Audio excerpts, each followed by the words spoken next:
Alright, bago balita at mainit na init pa mga kapatid, good news pa to, no?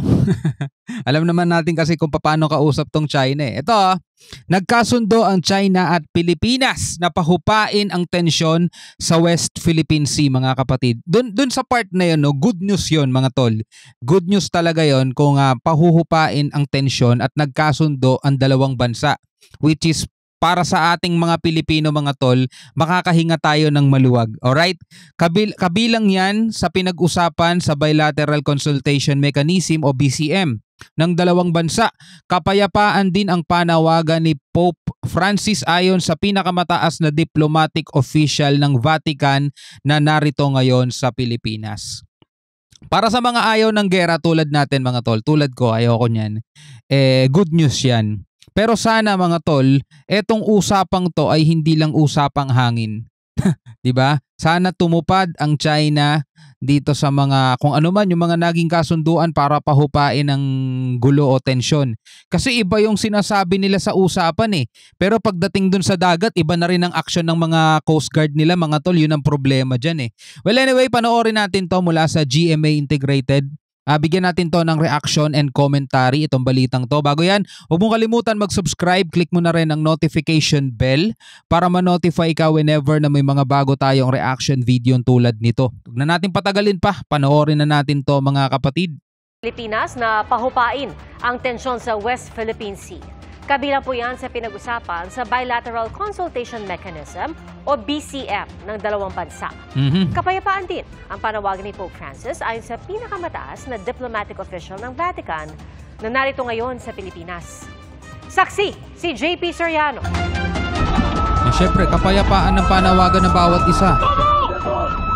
Pero tignan mo kung paano action ng China, mga tol. Kung paano sila kumilos at gumalaw. Hanggang sa issue ng tensyon ng Pilipinas at China sa West Philippine Sea. Stop! This is our territory! Nananatiling para sa kapayapaan pa ang Vatican.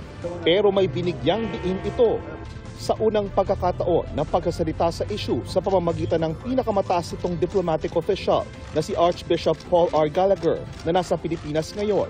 Bagamat nais-an niya ni Pope Francis na maayos sa mapayapang pag-uusap ang anumang gulo, may dapat anyang sundin ang mga bansa. We would encourage parties in conflict to abide by international law and to pursue those that as a way of resolving difficulties and problems with the best interests of all involved.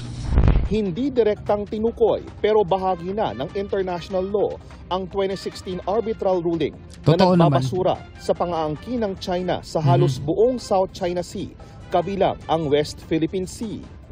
Ang pulong ng kinatawan ng Santo Papa at ni Pangulong Bongbong Marcos at Foreign Affairs Secretary Enrique Manalo nataon sa ika-9 na Bilateral Consultation Mechanism o BCM ng Pilipinas at China. Okay, mga kapatid, no?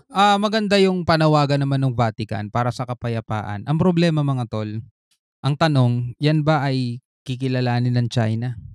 Kasi tulad nga ng lagi nating sinasabi mga tol, wala na sa Pilipinas ang bola. Ang bola mga tol, hawak-hawak ng China. Nasa kanila yung sagot sa ikakapayapa ng lahat. Tulad nga ng sinabi ng Vatican mga tol, part na ng international law, batas. 'Di ba? Kasi ang dahilan kung bakit may gulo is yung hindi mo pagsunod sa batas. 'Di ba kahit nga rito sa Pilipinas na lang, wag na tayong lumayo ng ibang bansa mga tol. Meron tayong batas na pinahiiral dito. Pero kapag nilalabag yan, hindi sinusunod, anong dulot nun? Kapayapaan ba? Di ba? Chaos? Di ba kaguluhan? So ganun din dito mga tol meron ng international law. At paulit-ulit nating sinasabi na ayon sa 2016 Arbitral Award, yun naman ang totoo mga tol, nanalo ang Pilipinas dyan. Which is ayaw kilalanin ng China. So paano magkakaroon ng kapayapaan dyan? At saka kung nagsasalita man yung Vatican, anong pakialam ng China dun mga tol? Hindi naman sila Catholic. Di ba may sarili silang relihiyon doon. Pinapapalitan nga nila yung mga nakasulat sa Bible Di ba pinapatanggal nga nila doon yung mga mukha ng mukha ng ni doon di ba? Na mga image. Yun nga yung ginagawa nila doon, pinapapalitan nila ng mukha ni Xi Jinping So kahit maganda mga tol, ang hangarin, ang panawagan ng maraming bansa mga tol, ang tanong, isusuko ba ng China yung kanilang inaangking teritoryo. Kasi doon talaga ang punot dulo ng lahat mga tol eh.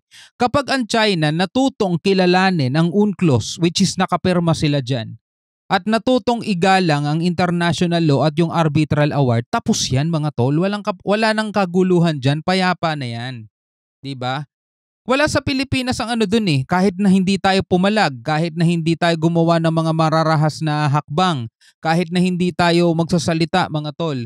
Pero hanggat hindi kinikilala ng China yung umiiral na batas at igigiit pa rin nila yung invalid o illegal claims nila dyan, mga tol, walang kapayapaan dyan. Maniwala kayo. Kasi hindi lang Pilipinas Hindi lang Pilipinas mga tol. Andyan yung claim nila rito sa Taiwan. Claim nila pa sa ibang mga bansa pang nasasagasaan ng 10-dash line nila. 'Di ba? Wala talagang kapayapaan diyon hangga't merong ganid, 'di ba? Hangga't merong ganid at merong sakim, hindi magkakaroon ng kapayapaan. Kasi nga para magkaroon ng kapayapaan, kailangan ng pagbibigayan, pagmamahalan, 'di ba? Ang gusto ng China mga tol, sila lang ang sila lang ang may-ari ng buong karagatan 'di ba? So paano 'yan? Kung saan direktang tinalakay ang mga insidente sa West Philippine Sea. Ayon sa DFA, binigyang diin ng Pilipinas sa Chinese Vice Foreign Minister ng China na hindi titigil ang Pilipinas sa pagprotekta sa interes at soberanya nito. O di ba? Hindi titigil ang Pilipinas sa pagprotekta sa interes at soberanya niya. So labas ang US diyan Walang kinalaman ng US doon kasi sinasabi ng China ginagamit tayo ng US eh. Ang pinoprotektahan natin yung interes natin at saka soberanya natin, hindi interes ng US o soberanya ng US, soberanya natin mga tol. Ang problema anong nangyayari? Gusto tayong palayasin ng China sa sarili nating soberanya. Pinagkakaitan tayo doon nga lang sa panguhuli ng isda doon sa Scarborough, which is traditional fishing ground na ng mga mangingisda yan sa iba't ibang bansa eh. 'Di ba? Sinakop ng China, ayaw nilang magpapasok ng kahit anong bansa doon. Gusto nila sila lang ang kukuha ng mga isda. Saan ba galing yung mga isdang 'yan? 'Di ba? Bigay ng taas 'yan bigay ng langit 'yan mga tol para pagkain ng mga tao ang gusto ng China solohin lang nila O 'di ba? Meron tayong malampaya, natural gas paano pag naubos 'yun? 'Di ba? Ang dami pa nating pwedeng i-drill pa sanang langis, 'di ba? Pero hindi natin magawa kasi nga may banta ang China. At marami pang iba mga tol, mga coral sinisira nila. Nasa kanila talaga ang bunot dulo. Sa West Philippine Sea, kasunod ng mga insidente sa West Philippine Sea kamakailan, kinilala ng magkabilang panig na kailangang ibalik ang tiwala at kondisyong makatutulong para sa produktibong dialogo.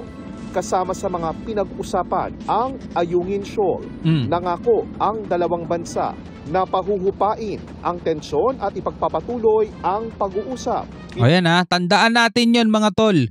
Nangako ang dalawang panig na pahuhupain ng tensyon. Ngayon pa lang natatawa na ako mga tol Tignan lang natin, nangako ang dalawang panig na pahuhupain ng tensyon. Kapag nakita tayo ng radar ng China Coast Guard na andyan yung mga bangka natin nagdadala ng resupply mission o anong gagawin nila kaya? Iisipin pa kaya nila yun na pagkasunduan pahupain ng tensyon o anong ginagawa nitong Pilipinas? Nagdadala na naman sila ng supply puntahan yan.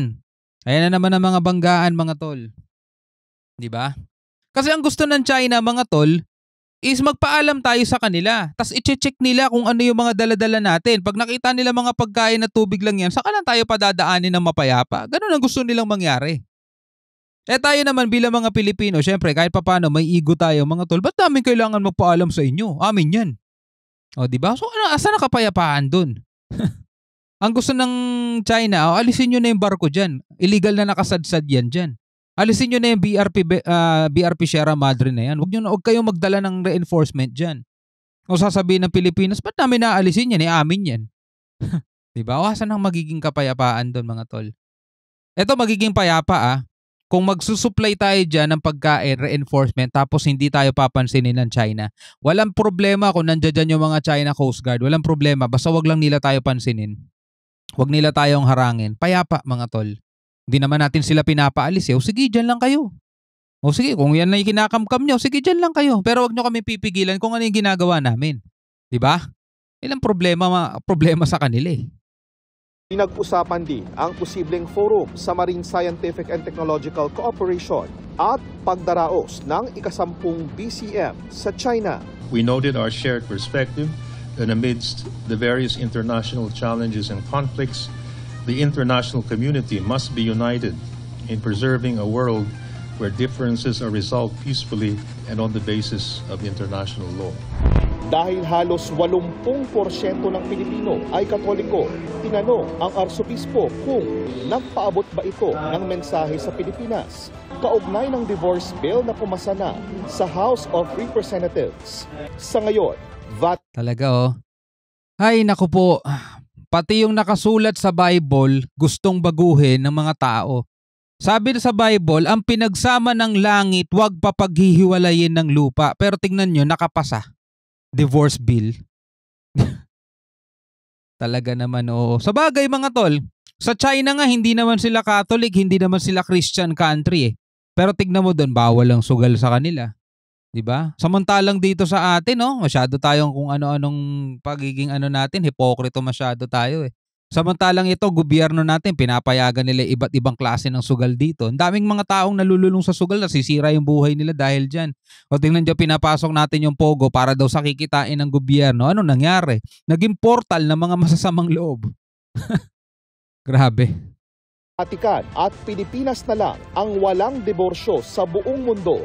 Bagamat di anya nagbabago ang posisyon ng Vatican. There has been no... Talagang malapit na nga talaga mga tol ang araw ng kawakasan kasi nakalagay din yan sa Bible eh. Na kapag ang mga tao talaga tinatalikuran na nila yung mga aral ng Diyos, pwede kayong makipagdebate tungkol dyan. Paano pag ganyan? Paano pag ganun? Paano pag ganyan? Lahat yun puro mga puro mga tanong ng mga tao. Ano ba mas mahalaga? Yung sundin mo yung gusto mo o sundin mo yung kalooban ng Diyos? Yun lang naman yun di ba? Hindi naman ganun karami yung pinapaano niya sa atin. Lahat tayo makasalanan mga tol. Alam naman natin yan, lahat tayo makasalanan. Pero yun dun sa simpleng